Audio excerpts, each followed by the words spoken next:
Bom, boa tarde a todos. Começando aqui então a segunda semana nossa aí de dia 2 ao dia 8 de agosto. É uma semana que a gente vai focar aí nas revisões, né, de projeto e análise de algoritmos, dos conteúdos que a gente viu naquelas 5 primeiras semanas de aula, 4 primeiras semanas de aula.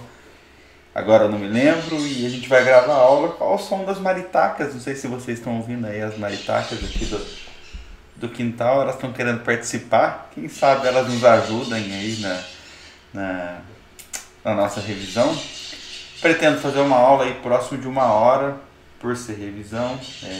Vou passar bem batido, resumindo quase 4 semanas de aula aí em 1 hora, então é um apoio para vocês. É claro que é importante vocês fazerem as revisões de vocês, aí, o estudo individual, né? Então, o sumário dessa revisão é a gente relembrar a questão de definição de algoritmos e modelos computacionais, fechar aí mais uma vez a ideia do que é essa análise de algoritmo, como que faz o cálculo do tempo de execução, relembrar a estratégia e o paradigma, né, a técnica de divisão e conquista, que são usados por vários algoritmos, né, e que acaba provocando aí a existência de recorrências, né, por conta de recursividade.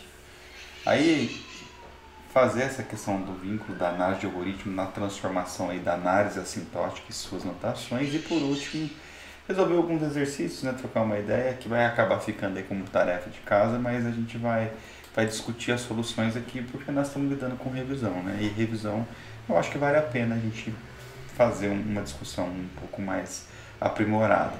Tudo isso foi feita, essas aulas foram feitas com base naqueles slides, é claro, que a gente já fez. Bom, essa disciplina então a gente vai ver aí sobre a corretude de algoritmos, se eles estão corretos, resolvem um problema, dado uma entrada, traz aí a saída esperada. Só que não é só isso, né? A nossa ideia é sempre com base na análise de complexidade, ou seja, a gente está sempre preocupado na quantidade de recursos que a gente tem aí, pensando em recurso tempo, recurso espaço, né, para aqueles algoritmos. Por isso que a gente vai estar sempre tentando melhorar, ter um algoritmo que melhor melhor resolve um determinado problema. E para isso a gente vai ter que estudar aí algumas técnicas com apoio aí para projetar, como apoio para projetar algoritmos, como a de divisão e conquista, né, que a gente vai ver bastante, programação dinâmica, algoritmos gulosos. Um tema recorrente dessa disciplina vai ser essa natureza recursiva dos problemas, e que nós vamos perceber que a recursividade é uma técnica super interessante, mas dependendo do caso, ela nem é, às vezes, a melhor solução, né? Às vezes um algoritmo linear, né, procedural, ele traz uma solução melhor. E depois a gente vai fechar o curso com aquela questão da dificuldade intrínseca dos problemas, ou seja, a inexistência de algoritmos eficientes para resolver um determinado problema. Bom, sobre o algoritmo, a gente discutiu isso em sala de aula, mas o algoritmo ele nada mais é do que uma sequência de passos, né? Ele é um procedimento computacional que, dado uma entrada, ele vai seguir essa sequência de passos para converter para uma saída. E a definição formal que eu gosto de algoritmos é do Sedgwick, é essa daqui, né, que o termo algoritmo ele é utilizado na ciência da computação para descrever um método que resolve um problema de maneira adequada para uma implementação com um programa de computador, né? E a gente ter ali essa sequência de passos convertida e implementada, né? Algumas observações interessantes, a gente estava falando aí sobre a dificuldade intrínseca de problemas. O número de etapas de um algoritmo tem que ser finito, porque se ele demorar muito tempo, quer dizer que ele é impraticável, beleza, a gente resolve, mas não é viável o algoritmo. Então ele tem que ter uma quantidade de etapas finitas, né? E a gente tem que ter um modelo computacional que a gente consegue medir a sua eficiência para fazer essa análise de complexidade. Bom, então até um próprio exemplo que a gente conversou em sala e a gente vai resolver aqui um exemplo de um problema, né? A primaridade. Então o problema da primaridade é o quê? Eu tenho um número inteiro eu quero decidir se ele é primo ou não. Cafezinho pra gente. Bom, o número primo é um número que ele é dividido por 2 e por ele mesmo. Então, a gente acabou de falar que o algoritmo ele tem que ter entrada e saída definida. Então, a entrada é um número inteiro e a saída é a decisão. Ele é primo ou ele não é primo. Então, aqui tem 2 exemplos. Tem um número grandão aqui, 2 números grandões aqui. Esse primeiro aqui, ele é primo e o segundo não é primo. Então, a gente pode discutir sobre um algoritmo que tem uma sequência de passos que vai, a partir desta entrada de um número inteiro, consegue produzir a saída para dizer se ele é primo ou não. Tá? Então aqui foi só uma ilustração de um problema com a sua analogia aí para o algoritmo, e no final da aula a gente vai conversar sobre a solução de um problema trivial, né, tranquilo, para se implementar, mas a gente conversa mais sobre isso. Tá?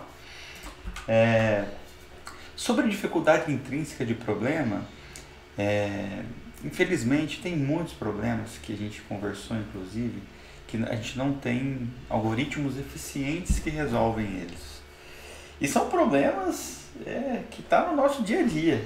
Né? Então, por exemplo, eu quero melhor distribuir as antenas de celular numa região para ter a melhor cobertura. Esse é um problema que a gente chama de NP completo. Ele é um problema que não existe um algoritmo eficiente que fala a melhor distribuição é essa. Existem algoritmos que nos ajudem, que nos apoiam a chegar próximo dessa melhor, mas não tem nenhum que garante que é a melhor. Então é sobre esse tipo de problema que a gente está discutindo quando a gente fala de dificuldade intrínseca de problema, que são esses problemas NP completos que nós vamos ver lá no final do curso. Uma questão interessante sobre isso é que não foi provado para nenhum desses problemas NP completos que não existe tal algoritmo.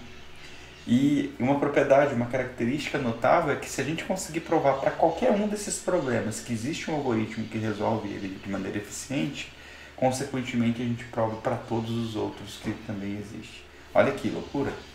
Aí vem da computação como um desafio aí para a inteligência humana, né? Por que se preocupar? Exatamente pelo que a gente estava conversando, porque isso aparece direto aí na nossa vida.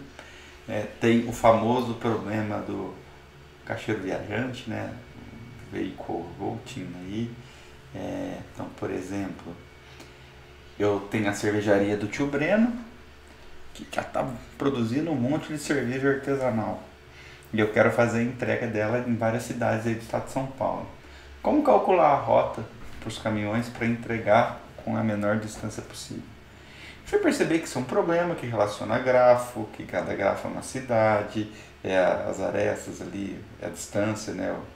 O peso da aresta do grafo representa a distância. A gente tem algoritmos para resolver isso, mas não tem o que é o melhor eficiente. Né? Então por isso que é importante a gente estudar sobre esse tipo de problema, mas é claro que a gente tem que passar por muita coisa até chegar nisso, né? Sobre o modelo computacional, é importante a gente conversar sobre o modelo computacional, porque quando a gente vai analisar um algoritmo discutindo a sua eficiência, né? Discutindo essa característica de ser competente, de ser produtivo, de ter o melhor rendimento sem problema nenhum, é importante que a gente tenha um padrão, a gente tenha uma base de comparação. A condição ideal é o quê? A gente ter os melhores computadores com velocidades infinitas, espaços infinitos. Ou seja, se isso existisse, qualquer algoritmo é ótimo. E essa matéria é inútil. Né? Mas a gente sabe que isso não é verdade. E além de não ser verdade, a gente tem computadores com características diferentes, memórias diferentes, né? Tem recursos distintos. Então é importante a gente criar uma padronização para poder fazer a nossa análise da complexidade de algoritmos, né? E por isso que a gente tem que definir essa arquitetura de von Neumann, que é um modelo computacional genérico, em que a gente está pensando que nós estamos trabalhando com um único processador, não importa qual que é a quantidade de clocks, nada desse processador, não importa que é um único processador, porque a forma como ele trabalha vai ser igual independente do algoritmo. Isso quer dizer o quê? Que nós não temos paralelismo, é sequencial. a gente está trabalhando com memória RAM. As instruções básicas para a gente, como instruções aritméticas, a movimentação de dados, né, você carregar, armazenar, copiar informação, as instruções aí para controle, né, então um desvio condicional, o retorno na chamada para uma rotina, isso tudo são instruções que a gente considera básicas, então eles têm tempo de execução constante, mesmo não sendo constante. A gente sabe que uma operação pode ser um pouco mais rápida do que outra. Mas para nós é importante padronizarmos que esses tipos de instruções eles têm aí um tempo constante. Isso gera até uma zona cinza, como por exemplo a exponenciação, né? Você 2 elevado a n. 2 elevado a n na verdade é o quê? É o 2 n vezes aí sendo multiplicado. Porque são várias multiplicações que já é uma instrução básica, mas por a gente ter que criar um padrão, até esse próprio tipo de operação de exponenciação a gente acaba trabalhando aí como sendo uma instrução base, tá?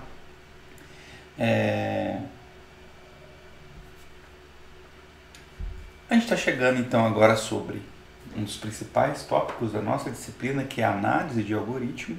Então, analisar um algoritmo nada mais é o que? Nós como computeiro, aquele cara que vai trazer a solução, né? A gente tem que se preocupar de trazer a melhor solução. A gente tem que se preocupar com recursos, né? Quanto menos tempo, menos espaço, melhor, né? Então, quando a gente fala de análise de algoritmo, a gente está preocupado sempre com duas questões: o tempo de execução e o espaço. Então, variável tempo, variável espaço. A variável espaço é quantidade de variáveis, o tamanho de alocamento de um vetor, de uma matriz. Mas isso, em muitos casos, não interfere tanto. O que mais interfere na análise de algoritmo é a questão de um tempo. Às vezes você, por exemplo, colocar vários loopings um dentro do outro, a gente já até discutiu isso em sala de aula, isso deixa muito lento para um N muito grande, né? Então a gente já está começando a falar que quando a gente estuda o tempo de execução, a gente depende aí da nossa entrada, né, para fazer a análise de algoritmo. Então o nosso escopo vai ser aí para tempo de execução. Dessa forma a gente consegue aí analisar então a eficiência de cada um dos algoritmos, usando aquele modelo de von Neumann que a gente conversou. Então a nossa análise vai ter aquelas instruções básicas com tempos constantes. E quando a gente faz a análise, a gente pode fazer a análise da complexidade de um algoritmo com diferentes perspectivas. Por exemplo, eu quero analisar o pior caso, ou eu quero analisar o melhor caso, ou eu quero analisar o caso médio. Mas o que é isso que a gente está falando? A gente está falando, então, com base na entrada daquele algoritmo, o melhor caso é qual é a melhor situação de entrada para que aquele algoritmo ele seja executado no menor tempo. Isso é o melhor caso. O que é o pior caso? O pior caso é qual que é a condição daquela entrada para que a gente consiga produzir a saída, mas aquela entrada esteja organizada de maneira que ele vai demorar o maior tempo, o tempo máximo. E o que é o caso médio? Considerando aí os diferentes tipos de entrada, qual que é a média para a execução daquele algoritmo? Eu acho que assim, é importante a gente saber de tudo, conhecer tudo, mas acho que tem que ficar claro para nós que o pior caso é o que a gente tem que se preocupar, porque são os piores casos que geralmente a gente cria um gargalo. E, obviamente, o caso médio, né? Então vocês vão perceber aí ao longo do curso que a gente vai, na maioria dos casos, estar discutindo sobre o pior caso, o caso médio. Beleza? Bom, e como que a gente representa essa análise da complexidade, né? Ela é uma função matemática, que tem como parâmetro a entrada. Então, o t, que é a função matemática que representa aí, então, a análise de tempo da complexidade de um algoritmo, ela tem que ser com base em n, que é a sua entrada. Então, por exemplo, ordenar 3 números é mais rápido, obviamente, do que ordenar 1000 números. É claro que depende do algoritmo, mas usando o mesmo algoritmo, com certeza é mais rápido ordenar 3 do que 1000, né? Só que a gente sabe que com o mesmo algoritmo, a função ela vai ter uma taxa de crescimento equivalente. Então, o tempo de execução ele aumenta com base na entrada. É importante a gente ter essa percepção. E aí, então, que a gente começa a trazer o conceito da análise assintótica, né? Que é essa análise assintótica é essa forma como a gente representa a complexidade do algoritmo para o pior caso, para o melhor caso, analisando o seu comportamento, a sua taxa de crescimento, e a gente consegue comparar. Então, por exemplo, para ordenar, que a gente já começou a conversar, né? Nós já falamos do algoritmo de insert sort e o merge sort. A gente vai aprender vários outros. Mas assim, para o mesmo problema que a ordenação de vetores inteiros, vamos simplificar. A gente consegue comparar qual que é o melhor, a gente consegue fazer análise assintótica, ver o comportamento para a resolução daqueles problemas aí, com base nessa entrada.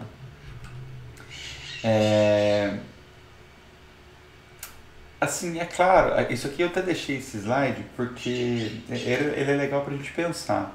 Um algoritmo eficiente, quando a gente considera aí média sua complexidade, quando a gente consegue representar ele por um polinômio, né, com base no tamanho de entrada. Por exemplo, ele é proporcional a n, ele é proporcional a 3n menos 7, ele é proporcional a 4n ao quadrado, ou seja, dado uma entrada de tamanho n, para esse caso ele vai ter uma resolução para essa análise aqui de 4n ao quadrado.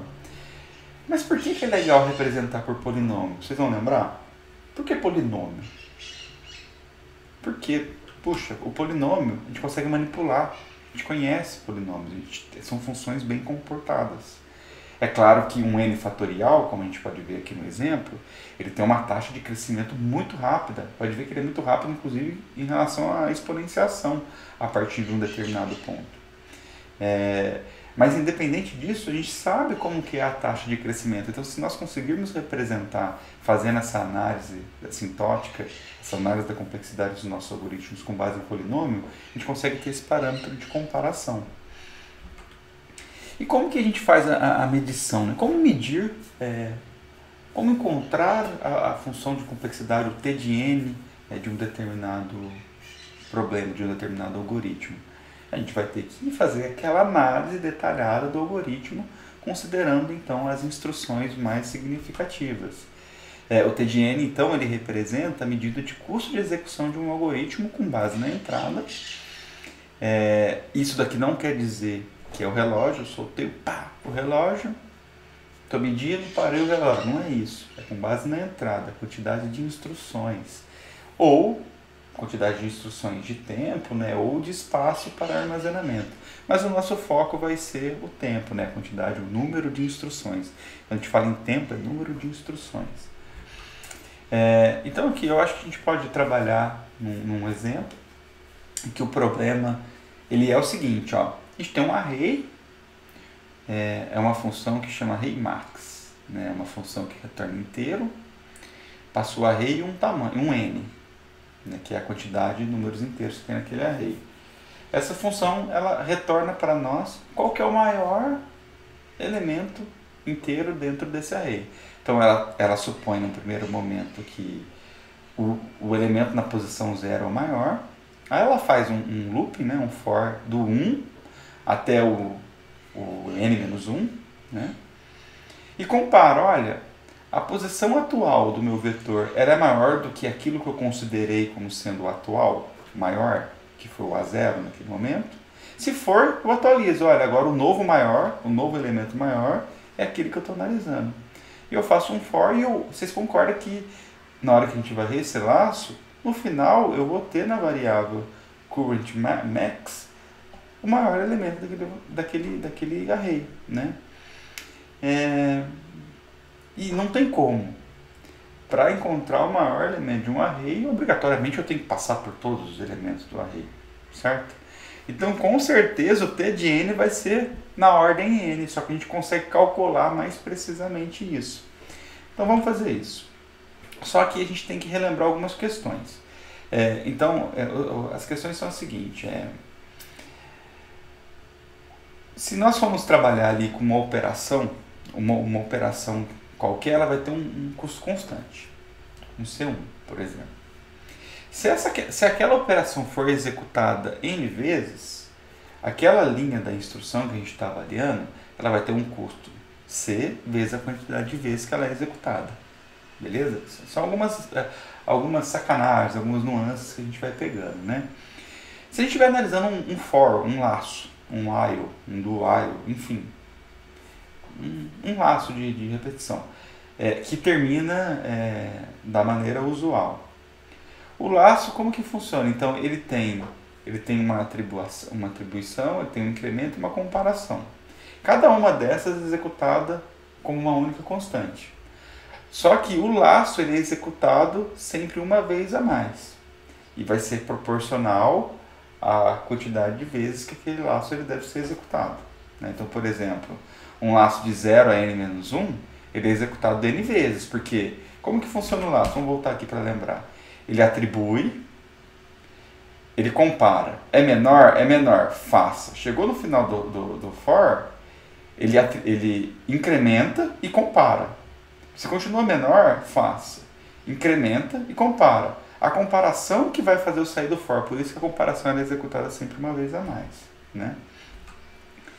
O desvio, os condicionais, ele tem tempo constante, né? A gente não tem nenhuma situação diferente, é só uma comparação, ou um conjunto de comparações.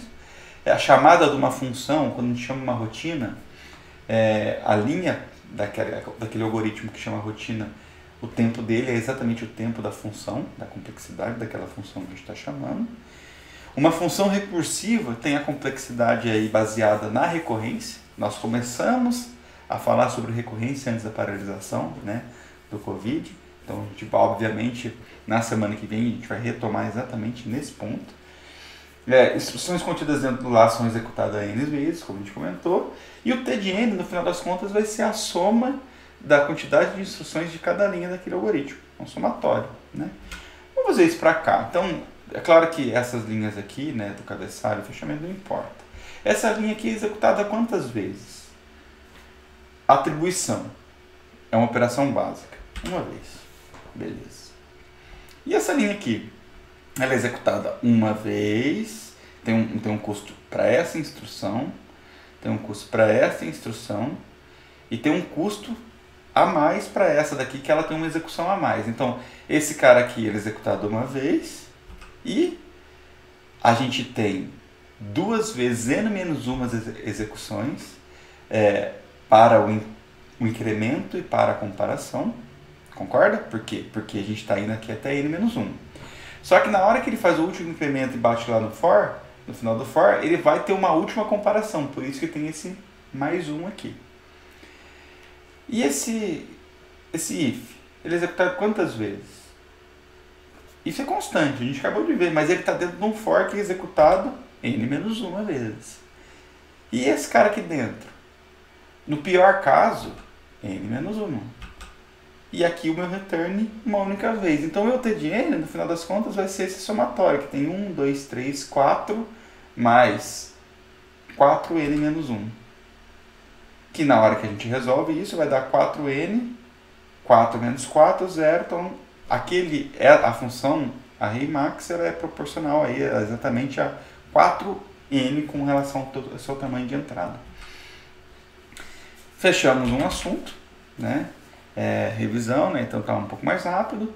Agora, a divisão em conquista, ela é um paradigma, né, que a gente fala, uma técnica, né, que a gente pode utilizar para resolver determinados problemas em que a gente quer simplificar um problema que geralmente é grande, mas a gente consegue resolver ele se a gente quebrar aquele problema grande em subproblemas. Aí a gente resolve aquele primeiro subproblema, aquele segundo subproblema, a gente combina as soluções e a gente tem então a resolução. Essa é a ideia principal aí da divisão em conquista. Então a divisão em conquista ela tem na verdade 3 passos. A divisão, né, que é pegar o problema original e dividir em subproblemas. Esses subproblemas têm que ter alguma proporção em relação ao tamanho do original. E toda vez que você dividir, manter essa proporção, senão não é divisão em conquista, a gente perde o controle. Né? A conquista é que na hora que a gente resolve, então, aquelas pequenas partes, a gente combina, né? A gente consegue resolver. Conquistar, na verdade, é resolver cada uma das partes. E por último, combinar com as soluções de cada um dos subproblemas, a gente combina para ter a solução principal. Por exemplo, eu posso ter um array grandão para ordenar.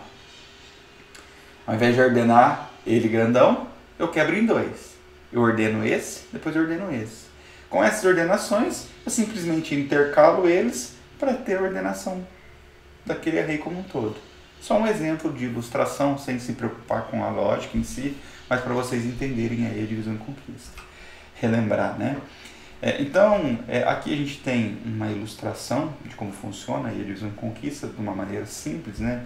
O problema ele divide em subproblemas, a gente resolve cada um dos subproblemas. Então, aqui tem a divisão, aqui tem a etapa das conquistas, e com a solução de cada um dos subproblemas, a gente pode resolver aquele problema original nosso. E aqui tem uma expansão disso, para que a gente pode imaginar que a gente pode ir subdividindo, e na hora que a gente for subdividindo, igual aqui, ó, a gente tem um subproblema, que dividiu um subproblema, que dividiu, nós resolvemos o outro. A gente combina essas duas soluções para ter a solução desse subproblema, mas ainda a gente não consegue resolver esse daqui, porque eu preciso combinar esse subproblema com a resolução desse outro subproblema, que na hora que a gente combinar essas duas, a gente resolve aquilo lá em cima. E aí a gente não consegue resolver o problema original até esse outro lado também resolver todas as suas situações e a gente combinar para ter a solução do problema original. A gente viu em sala de aula o merge sort, que nós vamos fazer ainda uma revisão do merge sort, mas no momento que a gente entrar com a ideia das ordenações. Então eu não vou fazer nesse momento para a gente não perder tempo em relação a isso agora, por conta de revisão. Mas acho que ficou claro aí a ideia da divisão e conquista, né? Existem 4 condições que indicam aí se a gente pode adotar o paradigma. Então, se um problema, a gente consegue enxergar que é possível dividir ele em subproblemas. Essa é uma dica. Se a combinação dos resultados é eficiente, é outra dica. Se a hora que nós quebrarmos os subproblemas, eles têm tamanhos proporcionais cada vez que a gente quebra, uma outra dica. E a solução dos subproblemas, elas são operações repetidas, né? Se a gente tem essa questão, ó, ordenar é igual, independente da quantidade. Então são operações repetidas. Então são dicas aí que a gente pode ter, né? Para entender, puxa vida, usar o algoritmo, usar aqui o paradigma de divisão e conquista é uma boa, né? E aqui tem uma questão genérica aí de qualquer algoritmo de divisão e conquista, que é claro, a gente tem que ter uma entrada, aquela entrada a gente quebra em subproblemas, a gente vai quebrar até quando? Então todo algoritmo de divisão e conquista tem que ter um caso base, que é quando a gente resolve aquele caso base. Então, por exemplo, nesse caso aqui, o caso base era aqui, aí a gente resolveu e a gente foi resolvendo. Então a gente vai quebrar até quando? Então todo algoritmo de divisão e conquista tem que ter esse caso base. E tem que ter a regra de recorrência, a regra de recursão, que é você vai dividindo e você vai chamando a própria função, por isso aqui a ideia da recursividade, né, nos algoritmos de divisão e conquista, para resolver cada um daqueles problemas X que a gente criou, tendo a resolução aí um Y aqui para essa ilustração genérica, e no final a gente combina todas as soluções que estão sendo representadas aqui por Y para retornar a solução do problema X original, né? Bom, aí agora a gente está entrando em outro tópico de revisão. Vou beber uma água, para vocês poderem absorver um pouquinho aí. Porque não tem pause não, podia pausar aqui no ABS, não vou pausar não, deixa o bicho arder. Então fazer análise assintótica, na verdade, é fazer essa descrição do tempo de execução quanto ao seu crescimento, com base numa entrada que aumenta indefinidamente. Então a análise assintótica está pensando lá no limite, lá no comportamento extremo, quando a entrada é muito grande. Tem uma entrada pequena e quando eu vou aumentando ela, o que vai acontecer? Isso é a ideia da análise assintótica. Ela não deixa de ser a análise de complexidade de um algoritmo, mas pensando na situação limite. É claro que ela é uma análise teórica, né? A gente não vai ficar fazendo experimentos para ilustrar isso, porque senão a gente dependeria de hardware e a gente não quer ter essa dependência. Então, a gente vai analisar ali as instruções e ver essa análise aí do comportamento da função daquele algoritmo. Quando a gente faz análise assintótica, os termos de mais baixa ordem e as constantes elas são ignoradas. Então, por exemplo, se a gente encontra um t de n que é n ao quadrado mais 3n mais 5. Mais 5 é constante. O que o mais 5 influencia num n ao quadrado? Nada. Quando a gente pensa para um N muito grande, então descarta. Pensando para um N muito grande, o que o N influencia para o N ao quadrado? Quase nada. Então o termo de mais baixa ordem a gente descarta. Então é isso que está querendo dizer aqui. E a gente usa 5 notações. Nós fizemos um estudo bem detalhado em sala de aula, não vou entrar nesse aprofundamento. A gente ficou aí quase 4 horas conversando sobre isso, né? Mas as notações são o Big O, né? O Big Theta, o Big Omega, o Little O e o Little Omega aqui, né? Usando aí o Corning na forma que ele representa. Então, só para ilustrar aqui 3, né, delas, tem um detalhe, puxa. A observação é o seguinte, a gente sempre assume que as funções são assintoticamente positivas para um N muito grande, até para a gente poder ter esse parâmetro de comparação, né? Então, qual é a definição do Big Theta? O Big Theta, a figura ela ilustra muito bem. Imagina que eu tenho uma função, f de n, e eu falo que ela é θ de g de n.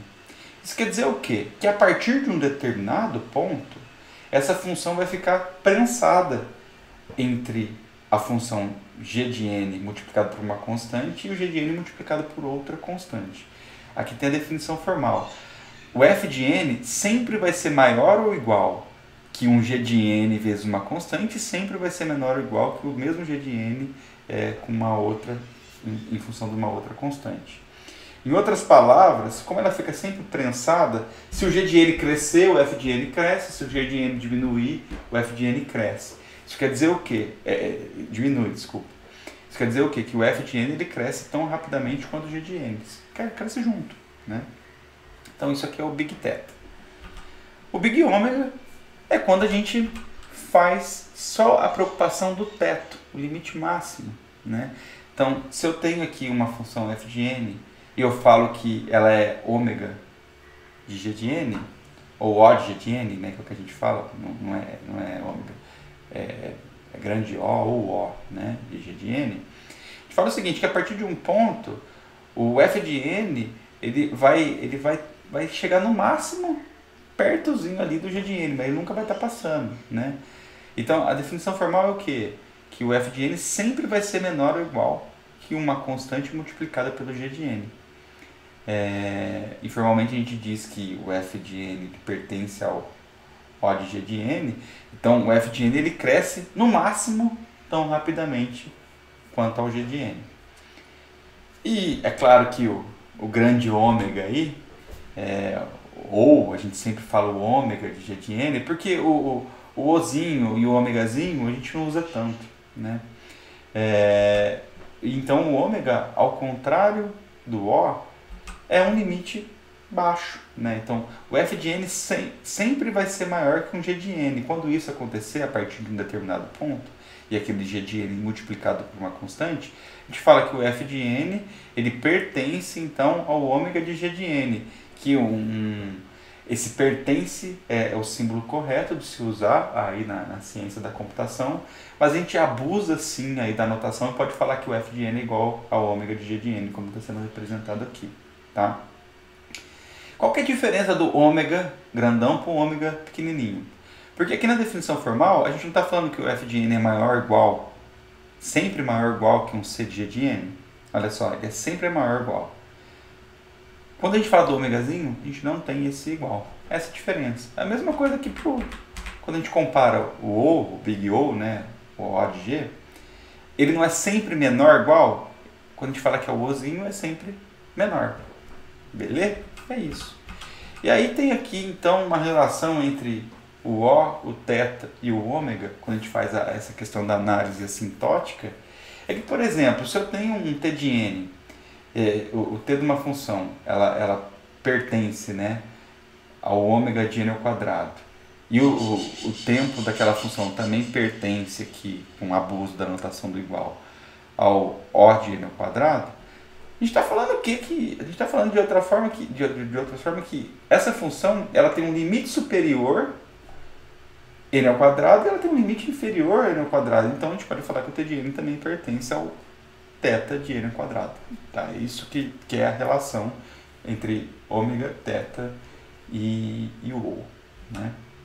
Então aqui, terminando já a nossa revisão, se a gente fosse fazer a prova formal, né, eu quero provar que, a minha função, né, t de n, ela é igual a 100n. E ela pertence ao O de n quadrado. Como que a gente faria isso? Qual que é a informação que a gente tem? A gente tem a definição, né? A definição fala o quê? Que o f de n, que é o 100n, para ele pertencer ao O de n quadrado, que é o g de n, então n quadrado é o g de n. O que tem que acontecer? A gente tem que encontrar uma constante c e um n, tal que o f de n sempre vai ser menor ou igual que o c de g de n. Então eu já estou falando o seguinte, que 100n, que é o meu f de n, ele tem que ser sempre menor ou igual a uma constante que multiplica o g de n, que é o n quadrado. Então eu tenho que encontrar então, um valor de c de n0 para isso aqui ser verdadeiro. Só que isso aqui a gente consegue melhorar, né? Se a gente dividir por n dos dois lados, a gente vai ter aí 100 menor ou igual que c vezes n. Pô, tá fácil, a gente consegue encontrar um valor de c e um valor de n para que isso seja sempre verdadeiro. Se a gente colocar constante igual a 1, a partir de n igual a 100 vai ser verdadeiro, concorda? Constante igual a 1. 100. 100 é maior ou igual que 100? É. 101? É. Então, acabamos de provar. Então, a gente pode falar o seguinte, que para c igual a 1 e n0 maior ou igual a 100, a gente pode comentar que o t de n, que é igual a 100n, pertence aí a O de n quadrado. Então, a gente acabou de provar, está tudo lindo, maravilhoso. Que foi o que está aqui, então, na nossa conclusão. E como eu disse, a gente está fechando agora. É importante vocês terem esse gráfico na cabeça de vocês. Tem que guardar. Porque quando a gente for comparar o tempo entre, por exemplo, dado um problema, eu tenho vários algoritmos que resolvem aquele problema. E aí você consegue encontrar a análise assintótica daqueles algoritmos que é sempre expressa em polinômio, como a gente comentou. Beleza. Os polinômios têm uma ordem de crescimento diferente, mas eu preciso saber qual cresce mais rapidamente com n muito grande em relação a outros. Então é importante a gente saber, por exemplo, que o n, é óbvio, ele cresce lá no limite bem mais lentamente em relação ao n ao quadrado, né? Só que aparecem coisas que a gente não está tão acostumado. A constante ok, né? Pau, constante. Mas o log de n, como é que é o comportamento do LG de n? É assim, o LG de n tem um comportamento melhor em relação ao n. Uma análise assintótica que sempre aparece, um valor de t de n que sempre aparece como função matemática é o n LG de n. Lembrando aqui que o log aqui é na base 2, tá? Eu peguei aqui a referência, mas é base 2. N log n, ele cresce mais rapidamente em relação a n, mas cresce mais lentamente em relação a n quadrado. Então, por exemplo, se a gente encontrar um algoritmo, que nós já vimos, o insertion sort, ele é n quadrado, ele é quadrático. Ele precisa fazer duas varreduras para poder ordenar um determinado array. Aí nós já vimos também que o merge sort, ele é n log n, NLG de n, na base 2. Então o merge sort ele melhorou consideravelmente em relação ao insert sort, se a gente pensar para um n muito grande. Então por isso que é importante a gente ter isso daqui em mente. Aí depois tem o exponencial, a gente pode colocar o n cúbico, o n fatorial, e enfim, tem vários aqui, né? Então quais são as classes assintóticas que existem? A classe constante, né? Quando o algoritmo ele independe da entrada. Um laço de repetição com condição fixa, por exemplo, é uma classe que a gente fala que é O de 1, ou complexidade constante. Tem o log n na LG de n, então a gente está falando aqui na ordem do que cresce mais lentamente para o que cresce mais rapidamente, que é a complexidade logarítmica. Então geralmente ocorre quando a gente vai quebrando um problema em partes, em subproblemas aí que tem tamanhos iguais, né? Isso quer dizer, por exemplo, a própria busca binária, que nós vamos conversar daqui a pouco, ela tem uma complexidade logarítmica. Olha para vocês verem, se a gente tiver um linear com n igual a 100, se a gente faz um LG para n igual a 1000, a gente faz um LG de n sendo igual a 1000, vale 10. Então, olha a comparação do n em relação ao LG de n. melhora muito, né? Olha para um muito grande, aqui tem 1 milhão, em comparação com LG de 1 milhão dá 20 aproximadamente, né? Bom, melhora muito. Aí nós temos essa complexidade linear que a gente está falando, quando ele é proporcional à sua entrada. Então, por exemplo, a pesquisa binária é proporcional, vai ser o outro exemplo que a gente vai conversar. Aí tem o n, log n, que a gente chama de complexidade linear logarítmica, que ela ocorre quando a gente divide um subproblema aí, em tamanhos equivalentes, mas tem que resolver ele n vezes, né, agrupando num único. Sempre não, mas na maioria das vezes a gente associa aí essa complexidade linear logarítmica com a aplicação de um paradigma de divisão e conquista, né? Então, merge sort é um exemplo disso. Aí tem o quadrático, que a gente vai ver muito, o insertion sort, bubble sort, o quick sort no pior caso, porque no melhor caso ele é n log n. Então, é quando ele tem proporcional aí a n quadrado, né? Sempre vai dobrando para resolver. Isso aqui é legal, que está de comentário, que apesar de parecer ruim, para muitos casos, n quadrado é fantástico, é muito bom. Tem o n cúbico, por exemplo, para multiplicar matrizes, o algoritmo que a gente aprende aí, que é o mais tradicional, eu vou ter que multiplicar todas as linhas por todas as colunas fazendo somatório, então a gente precisa de 3 grupos para resolver a multiplicação de uma matriz sem aplicar algum outro algoritmo, né? Ele é n cúbico. Então, por exemplo, se eu não me engano, até 1960, acreditava-se que a multiplicação de matrizes não melhoraria em relação ao n cúbico. Aí quando veio um maluco, um tal dos Strasser lá, como um russo, e ele conseguiu fazer em n elevado a 2,7. Aí você fala, porra, mas só melhorou 0,3. Mas se você parar para pensar que a matriz, a manipulação de matriz está envolvida aí com o trabalho de DNA, com processamento digital de imagem, computação gráfica, que são os pixels ali sendo representados, isso aqui é uma melhora considerável, imagina para um n muito grande, né? E sem contar que o n cúbico ele tem muito a ver aí para a resolução de problemas NP difíceis, né? Aí tem o exponencial, que é muito associado aí a essa força bruta, né? Que tem um crescimento bem rápido, sempre vai dobrando, né? Em relação à entrada ao quadrado. Então, o próprio caixeiro viajante, a melhor solução que se conhece aí, ela é k elevado a n, né? Ela é exponencial. E tem o fatorial, que é o pior, que está muito associado a essa questão de permutação, né? Então é isso, gente. Assim, como revisão, era isso. Como assunto que a gente viu em sala de aula, eu não detalhei de novo o insertion sort, o merge sort, façam isso.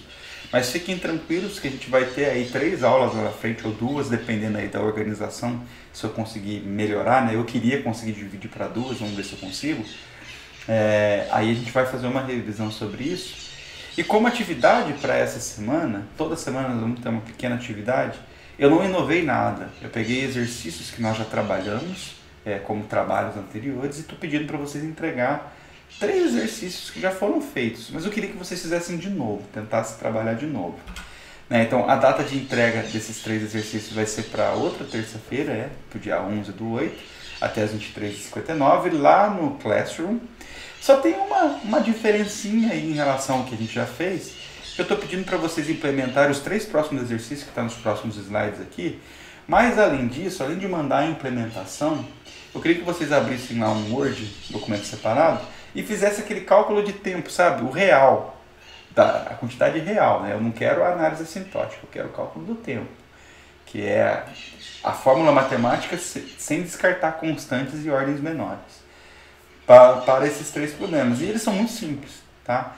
Vocês já fizeram, são tranquilos, e eu, inclusive, a partir de agora, a gente vai conversar sobre a solução dos 3, porque como a gente está trabalhando em revisão, eu fico confortável de, inclusive, apresentar aqui, eu não ia ficar programando aqui até para a gente ganhar tempo, mas apresentar soluções aí que existem para eles e fazer uma análise rápida de cálculo de tempo, né? Pelo menos análise assintótica. Então, o primeiro é da primaridade, né? Então, dado um número, a gente quer descobrir se ele é primo ou não. Então, a gente quer, a partir de um número gerado aleatório, ele vai falar qual é o número, a gente vai falar, 36 não é primo, 41 é primo, então vai basear aí na questão aleatória. Esse é só para a gente desenferrujar, muito simples. O outro é a busca linear, né? Então, tendo como entrada um array, e um valor que eu quero encontrar. Qual que é a saída? A saída é o índice, né? É o lugar em que aquele valor se encontra na primeira posição daquele array. E se a gente não encontrar, a gente vai retornar um null. Então eu queria que vocês implementassem isso na linguagem C, né? Essa busca linear, fazendo essa varredura, imprimindo essa primeira posição. E estou pedindo aí para vocês gerarem os elementos do array aleatoriamente com base aí no tamanho de entrada fornecido pelo usuário, né? E fechando, trazendo aí a aplicação do paradigma de divisão e conquista. Agora gostaria que vocês trabalhassem com a busca binária. Aqui tem um exemplo da busca binária. Busca binária, a gente tem que considerar como premissa que o nosso array já está ordenado. E essa busca ela faz o seguinte: pega o primeiro elemento do array e o último, posição, soma e divide por 2, ou seja, encontre o meio do array. Encontrou o meio do array? Aí você compara. O meio do array é o valor que eu estou procurando? Se for, você retorna esse valor e já era. Se não for, eu comparo. Ele é menor ou é maior? Ele é menor. Puxa vida, então se eu tenho dois arrays com meio e ele é menor, não faz sentido eu ficar comparando com essa parte aqui. Essa aqui, né? Estou olhando para o vídeo aqui. Eu preciso comparar com a parte menor. Então eu descarto a parte maior e trabalho só com a menor. Aí eu vou comparando, ou seja, a gente vai quebrando sempre na metade o nosso array até encontrar a posição do meio sendo aquele elemento que a gente quer encontrar, né? Então para resolver isso, eu estou pedindo aí para vocês gerarem, né, ou ter aí um array já ordenado de números inteiros, e a função de busca binária tem que ser recursiva. E a dica, né, que eu estou dando para vocês é que essa função ela tem que receber o array, o início e o fim do array e o valor que eu quero encontrar. Porque sempre que eu for chamar ela recursiva, eu vou chamar ela recursiva com aquela subparte do array para tentar encontrar ela ali dentro, né? Então a gente vai ter em relação a essa pesquisa aqui, linear, a hora que a gente trabalha com essa busca aqui binária, a gente vai ter uma melhora de tempo. Nitidamente a gente tem uma melhora de tempo. Então assim, sugiro se vocês pararem o vídeo agora, tentar resolver cada um deles e depois vocês irem a partir de agora, tá? E por quê? Porque agora eu vou mostrar uma solução que eu fiz e a gente discute sobre essas soluções, tudo bem? Então, pensando aqui na primaridade, deixa aqui eu abrir então o Code Blocks para primaridade. Tá aqui. Eu vou focar na função, né? Depois eu mostro a parte do main. A minha função, eu vou passar o número que eu quero encontrar, descobrir se é primo, desculpa. O int é para falar se ele é primo ou não. 1 ele é primo, 0 ele não é primo, né? Considera o seguinte, esse número é primo. E o que é a ideia do primo? O número ele só pode ser dividido por 2, né? Não, por 1 e por ele mesmo. É isso, né? Beleza. Então tá. O que eu posso fazer? Eu posso fazer um for do 2 até o meu número. E aí eu vou pegando o resto da divisão, né? Eu pego o resto da divisão. Se o resto for igual a 0, quer dizer que aquele número ele foi dividido pelo meu valor da iteração. Ele não é primo, eu mudo o meu valor de primo para 0 e dou um break naquele for e retorno, porque eu já sei que ele não é primo. Se eu chegar até o número e vi que eu não teve nenhuma divisão, que o resto foi 0, quer dizer o quê? Que o número ele realmente é primo e a gente vai retornar que é primo. Só que a gente pode melhorar isso de não fazer assim, para o número inteiro, né? Fazer o for até o número. A gente pode fazer até metade, porque nenhum número vai ser dividido pelo valor metade mais 1. Que é uma forma da gente otimizar, pensando em espaço. Então é isso que eu fiz aqui. Olha só, eu fiz um int primo aqui, igual a 1, tendo um for começando em 2, indo até a metade dele igual, inclusive, incrementando de 1 em 1. Que vocês podem ignorar, né, porque é uma outra questão. Aí eu faço, olha, o resto da divisão do meu número, que passei por parâmetro, em relação ao meu i, que é a interação, ele for igual a 0, se for quer dizer que o número não é primo, eu estou falando que primo é igual a 0. Dou um break, não faz sentido eu ficar rodando aquele for mais, eu retorno primo, ou seja, 0, estou retornando que ele não é primo. Se eu fizer tudo isso e nunca entrar nesse if, quer dizer que ele é primo, já era, eu resolvi um problema. Então, para vocês verem, então, como que eu faço aqui no meu main? A questão de gerar um número aleatório. Então, a gente gera a semente, né, com sRand, usando aí o time. Gera um número aleatório que dividido por o resto 100 aqui, para ele ter um limite até 100. Estou imprimindo, dando um printf de qual número que eu gerei. Chamo a função no próprio if.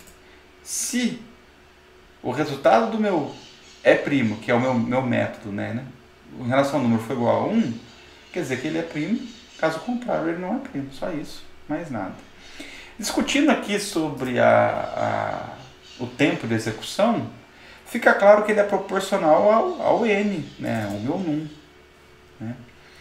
Só que, se a gente for detalhar, a gente pode ver que ele é proporcional, na verdade, a n dividido por 2. Concorda? Mas tem uma constante aqui e outra constante aqui. Mas eu quero que vocês façam uma análise para o pior caso. Tudo bem? Agora, vamos lembrar qual que é o exercício 2. O exercício 2, ele era em relação à busca linear. Então, dado aí um array, acho que tem que ser gerado aleatoriamente, mas não importa, A gente vai fazer uma pesquisa nele para tentar encontrar a primeira posição que um determinado número ele aparece. É isso, Beleza. Então, vamos agora lá sabe o que eu esqueci de fazer? Eu esqueci de ilustrar, para o anterior. Vou ilustrar aqui, ó. Vou mostrar o exemplo. Então, notem aqui que para o exemplo ele gerou 3, o 3 é primo. Vou executar de novo. Eu executei de novo, ele deu 46, o 46 é par. A gente já sabe de cara que não é primo. Então, funcionou a nossa função do primo. Agora vamos falar do busca, do busca linear. A pesquisa lá no linear. Então, focando aqui no método de busca linear, como solução, como que eu fiz? Olha só. Eu estou passando para a busca o vetor, eu estou passando o valor que eu quero encontrar e o tamanho do meu vetor. Posição encontrou menos 1 foi a forma que eu fiz para falar que eu não encontrei. Então, se chegar no final do meu método e o posição encontrou ainda for igual a menos 1, quer dizer que o valor não foi encontrado. Se eu mudar o valor da posição encontrou, eu vou mudar para qual? Para a posição que eu encontrei. Aí eu vou imprimir a posição que está aquele valor do V. É isso que a gente está fazendo. E como que a gente faz então essa busca linear? Pô, eu tenho que varrer um por um. Varrer um por um é o quê? É um for, Um for desde a primeira posição até o tamanho menos 1, incrementando de 1 em 1, e eu comparo. Olha, o elemento que eu tenho armazenado na posição I, ele é igual ao valor que eu quero encontrar? Se for igual, eu falo que a posição ela encontrou e ela vai guardar a primeira posição que eu encontrei e dou um break, cai fora. Por isso que aqui eu imprimo posição mais 1, porque a gente tem aquele lance no C que ele vai de 0 até n-1, mas eu quero pensando de 1 até n, só para ficar esteticamente bonitinho. Então, super tranquilo. Vamos executar esse segundo caso aqui. Então, notem, no meu caso, como que eu fiz? Estou falando, entre com tamanho para um array. Vou falar que é 10.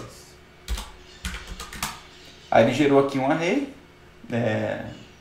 com 10 elementos. Ele falou, qual que você quer encontrar? Quero o 19. O 19 é o quê? Está na 1, 2, 3, 4, 5, 6. Está na 7ª posição. 19. Então o valor 19 foi encontrado. Agora vamos simular eu não encontrar. Então eu vou gerar um outro elemento aqui, um outro array. 10.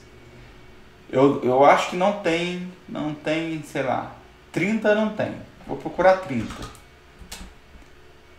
Ele está falando que o valor não foi encontrado. Então está funcionando. Então, só para comentar, na minha solução eu fiz essa função buscar. E lá no meu main, o que eu faço? Eu solicito a entrada do tamanho do meu array, guardo no tamanho do array, aloco dinamicamente o meu array, porque eu não sei qual que é o tamanho que o usuário vai estar entrando.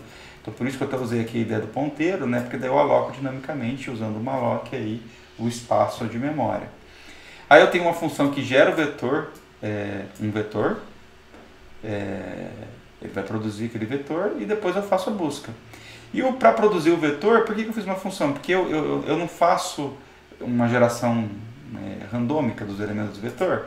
Então eu fiz uma função separada para isso, em que eu crio a semente aqui, e para n elementos eu vou gerando um número aleatório até 100, guardando na posição i do meu vetor. Foi isso que eu fiz de solução. Tá bom?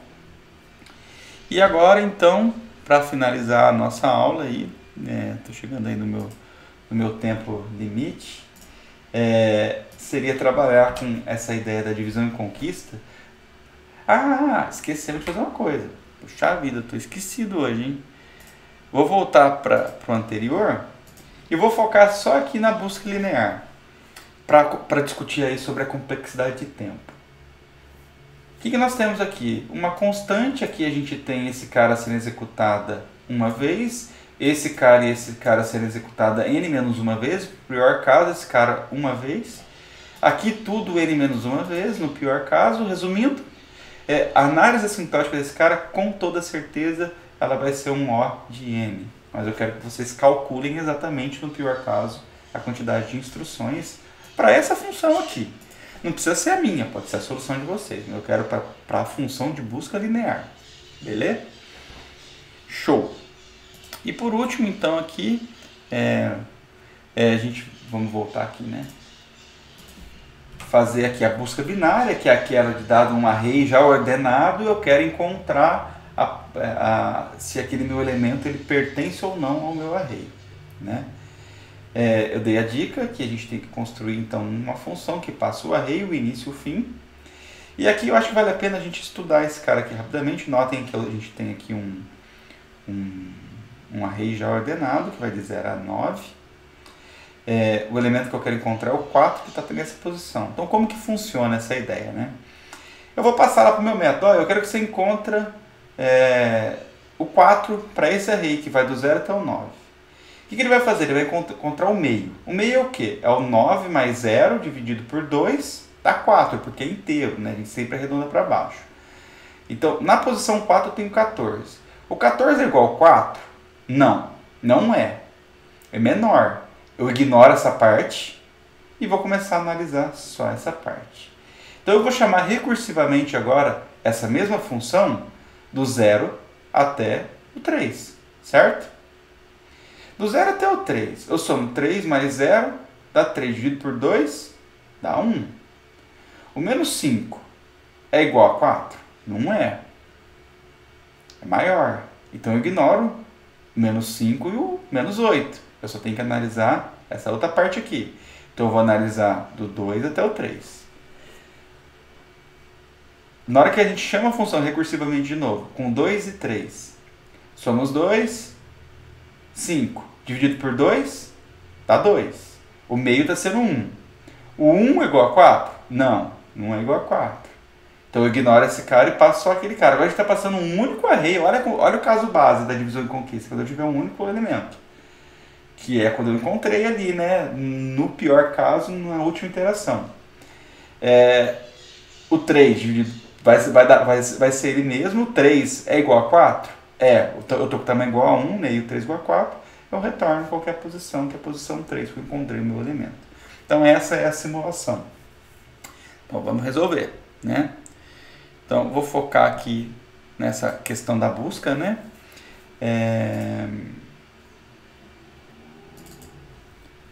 Cadê? Você está aqui. Então focando aqui na busca, só para vocês verem funcionando antes, efetivamente, ó. Como é que está funcionando aqui a forma que eu fiz? A busca binária, eu quero fazer uma busca para 15, grandão. Aí já me gerou aqui um array ordenado, que eu estava com preguiça de digitar. Beleza. Eu quero encontrar o elemento 58, que está na posição 1, 2, 3, 4, 5, 6, 7, 8, 9, 10, 11, 12. 58. Então, me retornou que eu estou na posição 12. Show de bola. Se a gente for fazer de novo, vamos fazer os mesmos 15, ele vai gerar um outro array.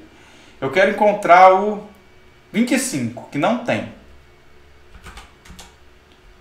Não foi encontrado. Está funcionando, está lindo. Vamos entender como que a gente resolveu.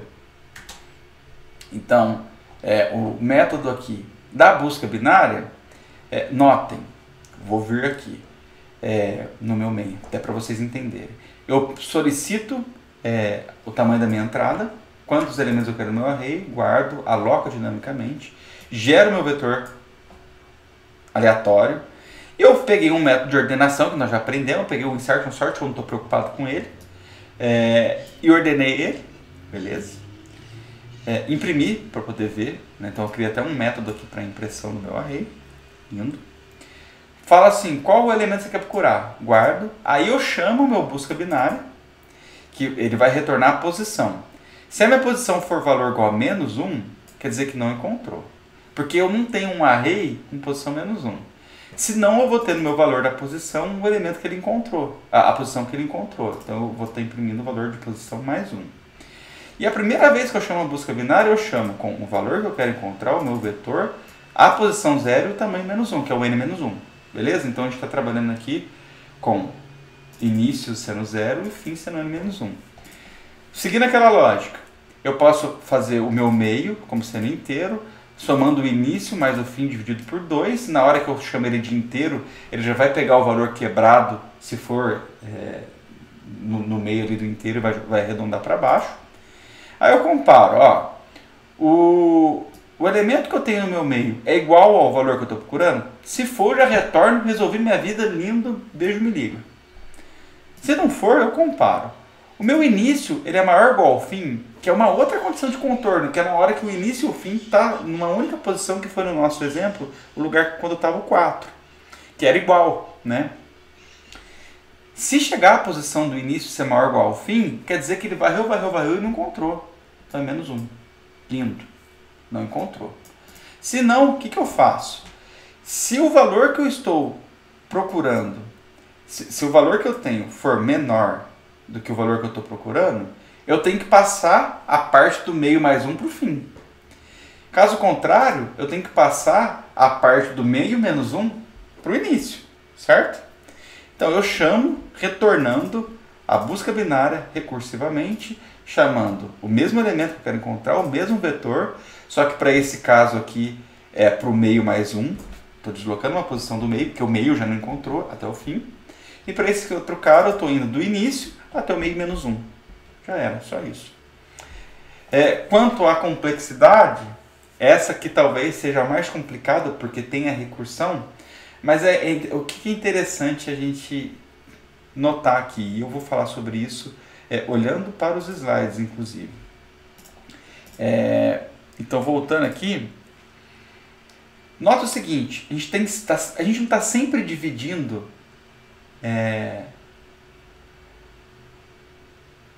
a metade, a gente não tem uma proporção de 2 elevado a i nessa divisão? Tem. Então, qual que é a minha condição de parada? Quando a gente for dividir, a gente tiver o nosso array com um único elemento. E se a gente tem o nosso array com um único elemento, quer dizer que naquele momento, 2 elevado a i igual a 1, a gente está tendo uma proporcionalidade aí de LG de n.